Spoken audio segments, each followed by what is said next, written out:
Compute the total income in the hands of individual age 45 years being resident and ordinary resident, मतलब वापस same तीन चीज़ आने वाली है, ROR के लिए, RNOR के लिए और NRI के लिए। ठीक है, चलो श्रद्धा फर्स्ट। तुमको सिर्फ स्क्रीन दिखा देता हूँ मैं, तो इजी हो जाएगा तुम्हारे लिए। वही ROR को टैक्सेबल है क्या, है तो कितना, RNOR है क्या, है तो कितना, और NRI को है क्या, है तो कितना।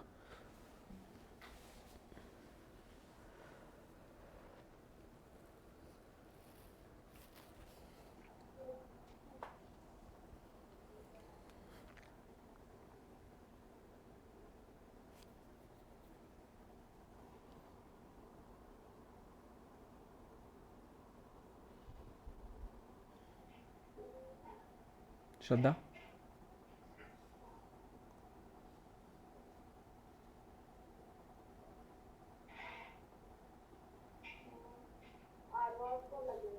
ROR को लगेगा, ठीक है, मतलब 10। उसके बाद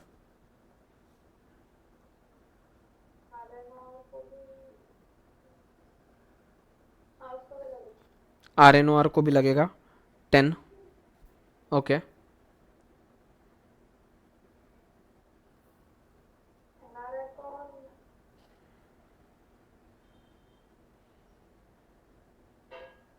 NRI को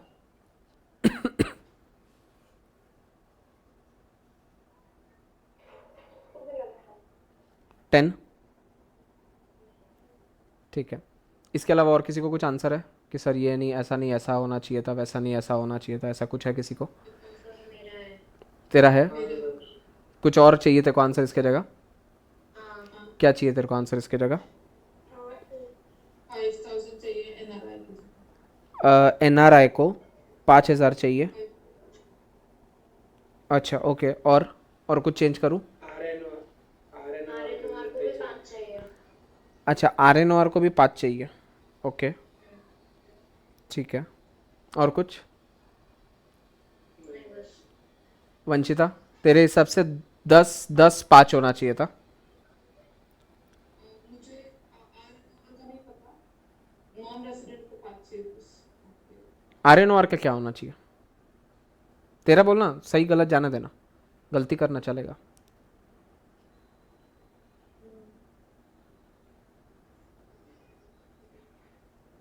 10 शायद मे बी। ए मे 10, ठीक है।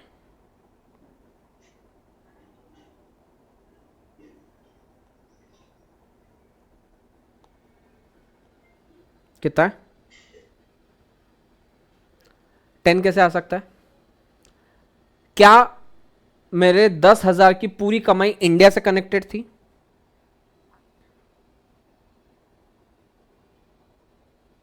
इंडिया से कितना मिला मेरे को? खाली 5,000 ही मिला ना वंशिता? हाँ तो फिर पूरी इनकम पे टैक्स क्यों लगाऊंगा मैं उसके? हाँ। आई बात समझ में? चल सेकंड वाला बता तू ही।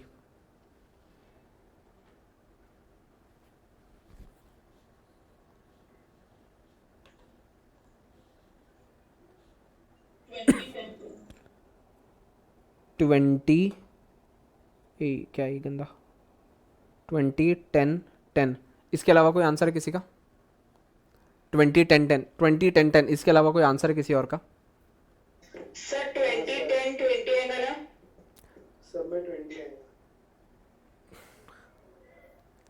सब में 20 आएगा।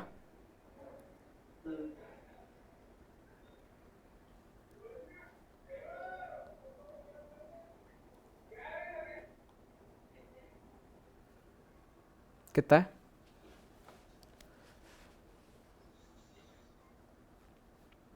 लॉजिक समझो, लॉजिक लॉजिक लॉजिक।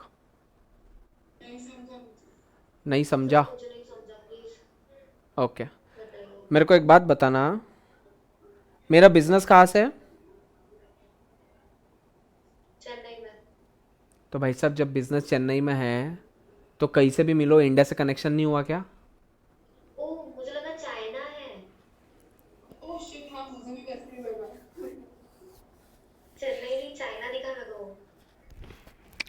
भगवान, अब मैं तुम्हारा क्या करूं बताओ। अब मैं तुमको एग्जाम में ये थोड़ी दिखाऊंगा कंट्री कौन सी है करके। समझा लॉजिक? सॉरी। ठीक है। सेजल, थर्ड वाला आंसर चाहिए मेरे को।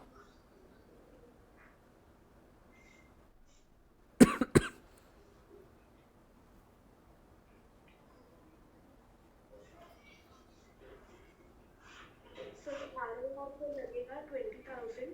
आर ओ आर का। ROR को ही अच्छा 20। ओके,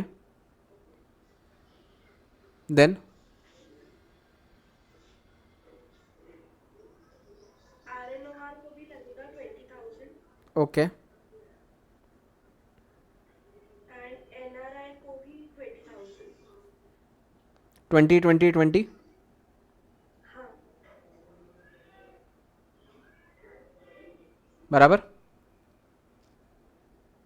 चलो, इसके बाद में dividend from British company received in London. ये मैं ही बता देता हूँ क्योंकि तुमने तो नीचे छोटा आंसर देख ही लिया होगा उसका। भाई साहब, ब्रिटिश कंपनी का डिविडेंड है और लंदन में मिला है। आर को क्या फर्क पड़ता है बे? आर को तो टैक्स लगना ही है। सर अभी तो बोला आपने डिविडेंड एग्जम्प्ट होता है। अरे वो इंडियन कंपनी से एग्जम्प्ट होता है। ये मेरी कौन सी कंपनी है? ब्रिटिश कंपनी है। ब्रिटिश कंपनी है, वो भी लंदन में मिला हुआ है, तो मेरे को टैक्स तो लगने वाला है। 5,000 का टैक्स लगने वाला है। एनआरआई को टैक्स लगेगा, सॉरी आर को टैक्स लगेगा। नहीं। और एनआरआई को, नहीं। क्योंकि सर इंडिया से कोई कनेक्शन ही नहीं है, मिला फॉरेन की कंपनी से, मिला फॉरेन में, इंडिया का कोई कनेक्शन नहीं, तो किस बात का टैक्स लू भाई? चलो, समृद्धि, ये वाला। सर ROR को पूरा लगेगा 40। बाप रे, तैयारी बैठी थी ये तो। अच्छा 40। फिर सर उसको सबको नहीं सर 40 20 20। 40 20 20। इसके अलावा और किसी को कुछ आंसर देना है? नहीं। पक्का 40 20 20।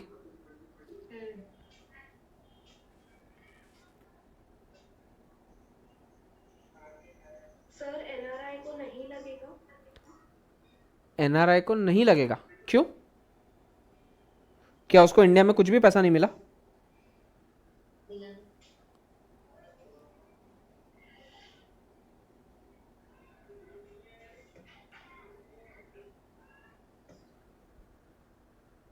सेजल बोली ना। हाँ सर। 50% प्रॉफिट बेटा इंडिया में मिला ना। टोटल 40,000 का गेन हुआ, उसमें का 20,000 गेन उसको इंडिया से मिला ना। तो 20,000 पे तो टैक्स इंडिया वाला लेगा ना उस पर। हाँ। आई बात समझ में? हाँ सर। ओके। रश्मि, ये वाला बताना।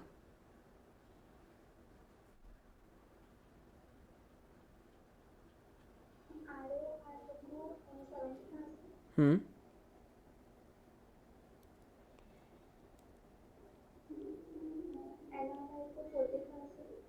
70 40 और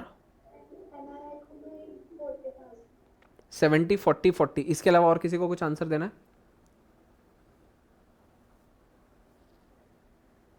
वंशिता, तेरे को कुछ आंसर चेंज करना है इसका? हाँ हाँ सर। हाँ बोल मिहिर। सबको 70 आएगा ना। सबको 70 आएगा, अच्छा ओके।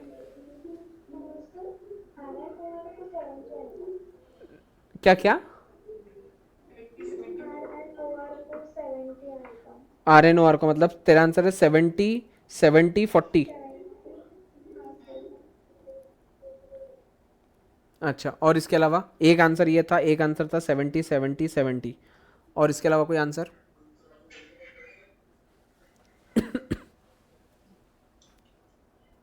नहीं।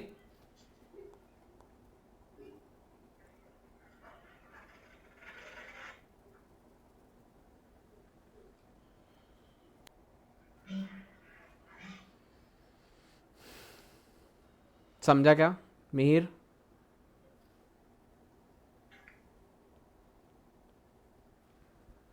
पढ़।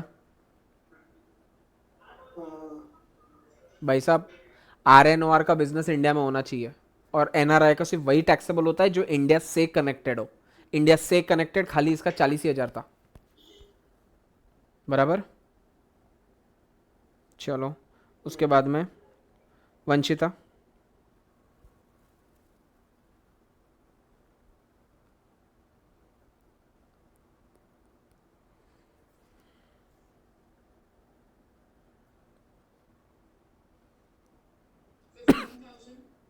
रेसिडेंट के लिए। हम्म,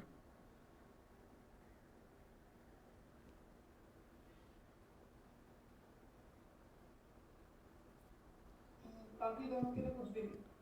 15 नील नील। इसके अलावा किसी को कुछ आंसर देना है?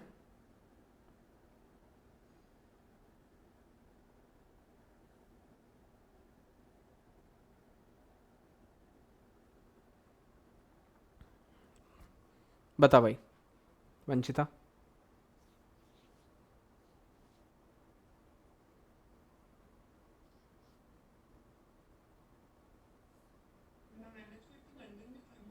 मैनेज लंदन में था, बट क्या इंडिया से कनेक्शन था? प्रॉफिट उसको कहाँ से हुआ? हाँ हाँ तीनों को आएगा ना। हाँ। वंशिता, मैनेज मैंने कहाँ से किया? पहले 15 का तो कोई लोड ही नहीं है मेरे को, वो जाने दे। दूसरे 15 का RNOR की बात करता हूँ, क्या उसको इंडिया से कुछ भी कनेक्शन में था? हाँ।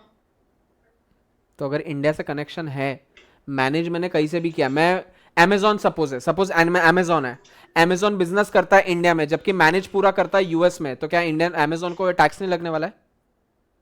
सोच के देख। क्या Amazon प्रॉफिट कमाता है फ्रॉम बिजनेस इन दिल्ली से? दिल्ली में भी तो लोग Amazon से खरीदते होंगे चीजें, जबकि वो मैनेज कहां से कर रहा है? पूरा USA से। तो दिल्ली में कमाई हुई इस पे टैक्स नहीं लगाएंगे हम NRI बोल के? आई बात समझ में? चलो। Mihir.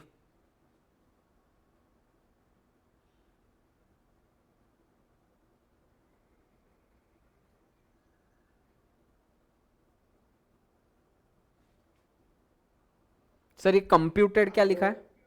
What do mean bye computed? एक मिनट एक minute, what do mean bye computed? यहाँ पे 30% लेस मत करना। अभी ऊपर अपन ने किया था ना हाउस प्रॉपर्टी में, कि अगर आपको कोई भी टाइप का रेंट मिलता है तो आप 30% का आपको डिडक्शन मिलता है। यहाँ पे 30% का डिडक्शन मत लेना, क्योंकि उसने ब्रैकेट में कंप्यूटेड करके बोला है, मतलब उसने खुद ने 30% लेस करने के बाद में तुमको फिगर बता दी। समझा तुमको? तो जब कंप्यूटेड बोला है मतलब उसने कैलकुलेशन करके दे दिया तुमको सीधा सीधा फिगर, तुमने अलग से मत कैलकुलेट करते बैठना। हाँ मीर। ROR को तो आएगा 50, हम्म RNOR को भी 50, हम्म। बाकी NRI को नहीं आएगा। अच्छा देखते हैं।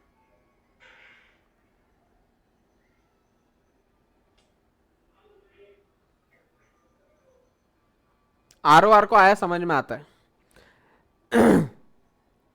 अब ये कॉन्सेप्ट समझो, what do mean by remitted to India? Remitted मतलब लेकर आना।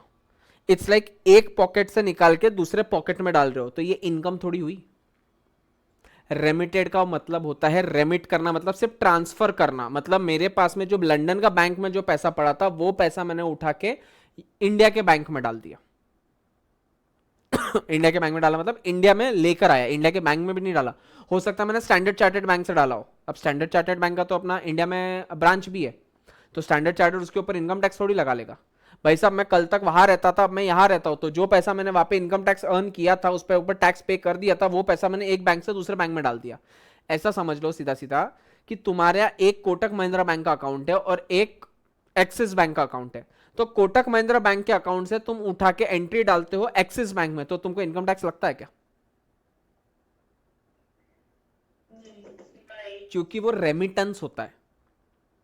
आपने सिर्फ रेमिट किया है, आपने एंट्री पलटाई है, एंट्री पलटाने पे इनकम टैक्स नहीं लगता है। इसको कॉन्ट्रा एंट्री बोलते हैं अपन बेसिकली, कि आप एक जगह से दूसरे अकाउंट में डाल रहे हो, तो रेमिटेंस पे आपको टैक्स नहीं लगेगा। सर इसको क्यों लगा? अरे क्योंकि इसकी तो वर्ल्ड इनकम टैक्सेबल है, उसने कहीं ना कहीं लंदन में तो कमाया ना पैसा, तो लंदन के कमाए हुए पैसे पे उसको इनकम टैक्स लग रहा है, ना कि रेमिटेंस पे उसको इनकम टैक्स लग रहा है। अब ये पैसा वो 4 बैंक में अलग अलग घुमाएगा, तो क्या 4 बार इनकम टैक्स थोड़ी पे करते बैठेगा? अरे आया क्या बात समझ में है? ठीक है, ये याद रखना, रेमिटेंस वाला ये चुपकी है, ये इंस्टीट्यूट है ना, मस्त ऐसे धीरे में ऐसा रेमिटेंस वर्ड डाल देता है और तुम्हारा आंसर गलत करवाने को बैठा रहता है। चुपकी है ये वर्ड। चलो उसके बाद में शिवानी।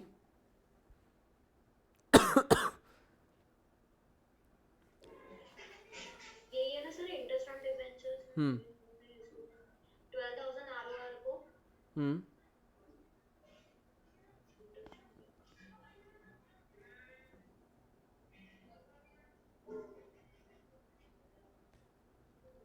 ये इसको भी 12,000 आएगा हम्म आरएनओआर को। हम्म इंटरेस्ट ऑन डिबेंचर्स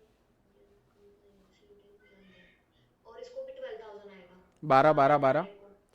इसके अलावा किसी को कोई आंसर देना है? वंशिता, सेजल, समृद्धि, रश्मि। समझा नहीं कि इसके अलावा कोई और कोई आंसर नहीं, मतलब ये आंसर जस्टिफाइड है तुम्हारे लिए? इंडियन कंपनी बोला है इसलिए। अच्छा यही आंसर आएगा सर।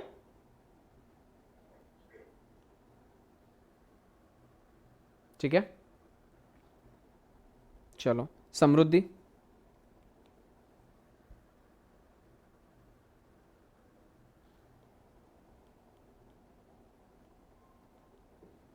सर 8 8 8 8 तीनों में 8 8 आएगा। तीनों में 8 8 आएगा, क्यों? क्योंकि सर सर्विसेज रेंडर हुई थी इंडिया में, तो 8 8 8 आने वाला है। ओके श्रद्धा, नेक्स्ट वाला। तीनों में 26। तीनों में 26 26 26 26 ऐसा बोली सर। ये वंशिता वाला एग्जाम्पल हो गया था सीधा सीधा। ऊपर दिल्ली था, यहाँ पे मुंबई है, इतना ही फर्क हुआ ना। किधर गया ये? हाँ चलो वंशिता।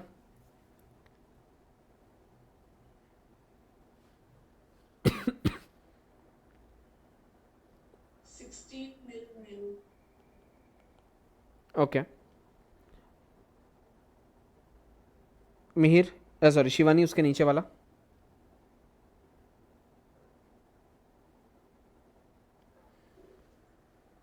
रश्मि उसके नीचे वाला। तो पूरी टैक्सेबल रहेगी। हम्म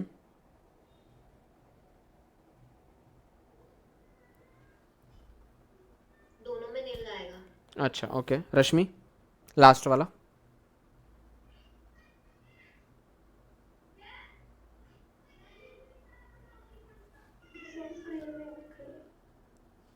अब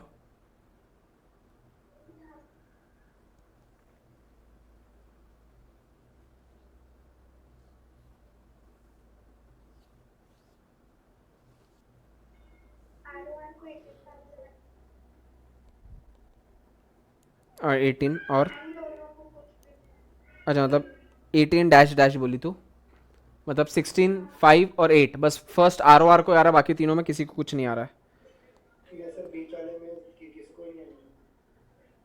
है। हैं? जो 5,000 है वो तीनों को नहीं आएगा। अच्छा 5,000 है वो किसी को भी नहीं आएगा। ओके क्यों ऐसा भाई, क्या दुश्मनी तेरे को आर ओ आर से? टैक्स हाँ टैक्स इनकम है, अनटैक्स इनकम। ओके, अनटैक्सड इनकम मतलब कभी ना कभी इसको टैक्स लगने वाला था, मतलब इसका टाइम जा चुका है, उस टाइम पर इनकम टैक्स उसको नहीं लगा था, तो हो सकता है जीरो रेट ऑफ टैक्स होवे, इसलिए अनटैक्सड है। और प्लस वो अनटैक्सड है तो उसको नॉर्मल रेट ऑफ टैक्स नहीं लगेगा, उसके ऊपर पेनल्टी लगने वाली, इसके लिए अभी उसके ऊपर इनकम टैक्स नहीं लगेगा।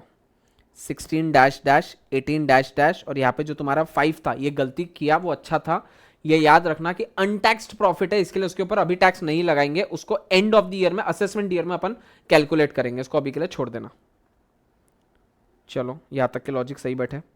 चलो फिर उसके बाद में शिवानी, श्रद्धा उसके अगला तेरा है। आरओआर को रहेगा। नहीं मेरे को 5 5 5 5 2 2 5 3 3 ऐसा कुछ बता। ठीक है।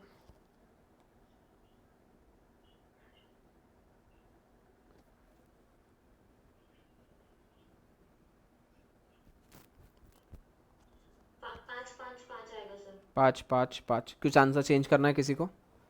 550। 5 5 0 करना है तेरे को। ओके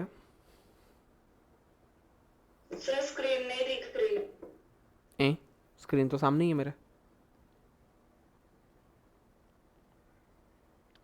श्रद्धा, नेक्स्ट वाला। वो तीनों को नहीं आएगा। क्या बात है, वेरी गुड। तीनों को नहीं आएगा सर, आइडियली आना चाहिए था, बट एज पर सेक्शन 56 आपको शादी में कितने भी अमाउंट का गिफ्ट मिलता है आपको इनकम टैक्स नहीं लगता है। वंशिता बोली कि कहा नए नए लेके आ रहे, आगे जाएंगे तब पढ़ेंगे, हिंट दे दिया अभी कि समझ जाओ। शादी में मिली हुई कितने भी पैसे पर कोई भी टाइप का इनकम टैक्स नहीं लगता है। इनकम फ्रॉम अदर सोर्सेस में अगर आप बता देते हो कि सर आपके आपके शादी में 50 करोड़ रुपए मिले हैं, माफ। अब दिमाग में चक्री जो घूम रही है ना वो सही है, वो ऐसे ही होता है। सब लोग अपनी शादी में 10 लाख आते हैं, उसको 15 लाख 20 लाख बताते हैं जानबूझ के, ताकि ब्लैक 2 नंबर का पैसा 1 नंबर कर पावे। अरे समझा क्या? चैप्टर के अलावा 3 नई चीजें सीखी तुमने। पहला, डिविडेंड 10 लाख के ऊपर नहीं लगता। दूसरा, एग्रीकल्चर इनकम पर टैक्स नहीं लगता। और तीसरा, शादी में मिले हुए गिफ्ट्स के ऊपर टैक्स नहीं लगता। आज एक्स्ट्रा 3 चीजें सीखी है तुमने। Income tax, sorry, dividend pay tax नहीं लगता है, कौन से सेक्शन में सीखा था वंशिता अपन ने?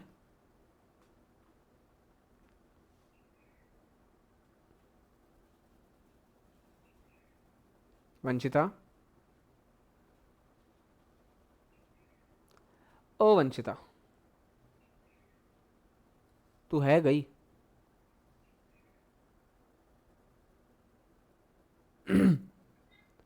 श्रद्धा, डिविडेंड पे टैक्स नहीं लगता, कौन सा सेक्शन में? 10। हाँ, 10 सबसेक्शन 34। ओके, चलो उसके बाद में वंशिता। हाँ, पहले वाला 5000।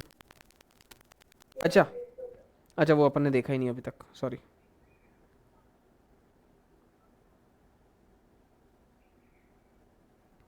वंशिता, तेरा आंसर सही था, 550। इनकम सर एनआरआई को क्यों नहीं आएगा? एक बार एक्सप्लेन कीजिए ना। Income from profession in Kenya which was set up in India received there but spent in India. Sir एक बात बताइए, हाँ। सेटअप इंडिया में है, हम्म। वो इंडिया से ही रिलेटेड इंडिया के रिसोर्सेज यूज कर रहा है ना एनआरआई, तो फिर 5000 उसको टैक्सेबल क्यों नहीं रहेगा? Income from profession in Kenya, आप काम केनिया में कर रहे हो, उसका सिर्फ सर्वर इंडिया में है, पैसा भी आपको बाहर मिल रहा है। अगर तू इंडिया में सेटअप होता तो मैं प्रोफेशन केनिया में कैसे करता? मेरा प्रोफेशन भी केनिया में है, सिर्फ सेटअप उसका इंडिया में है। मतलब 2 आदमी मेरे इंडिया में बैठा के रखे मैंने, जबकि मैं सर्विसेज केनिया में दे रहा हूं, मेरे को पैसा भी केनिया में ही मिल रहा है। तो इसमें इंडिया का कनेक्शन ही नहीं आया ना। थोड़ा डेप्थ वाइज सोच, उसको समझेगा मैं क्या बोल रहा हूं। यही बात समझ में? श्रद्धा, तेरे को आया समझ में क्या बोला? Okay. Interest on savings bank deposit in state bank of India, चलो मैं ही बता देता हूँ, 12 12 12, क्योंकि कुछ है ही नहीं इसमें। Sir, savings bank deposit in SBI of India है, तीनों को ही लगने वाला है 12 12 12, लेकिन इसमें हमको डिडक्शन मिलेगा 10,000 रुपए का अंडर सेक्शन 80 TTA। मतलब सर, अगर आपको सेविंग्स बैंक अकाउंट से जितना भी ब्याज मिलता है हर साल आपको 10,000 रुपए तक का ब्याज माफ होता है। तो याद रखना, पहले हम 12,000 को ऐड करेंगे और नीचे जाके 10,000 उसमें से लेस कर देंगे। ओके। श्रद्धा,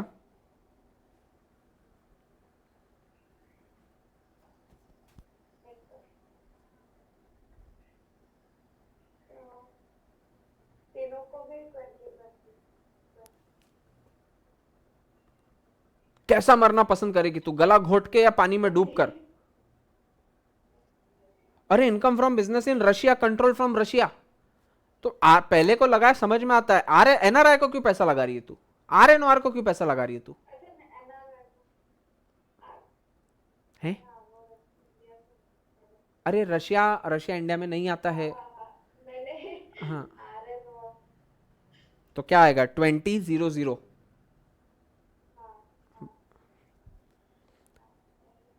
वंशिता,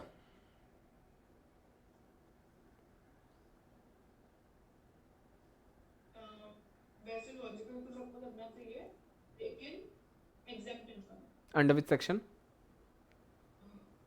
34 10 subsection 34 ओके, पक्का शायद क्या? चल लास्ट समृद्धि।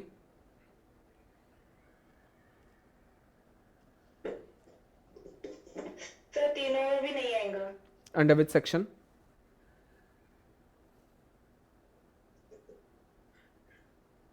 10 सबसेक्शन 1। परफेक्ट।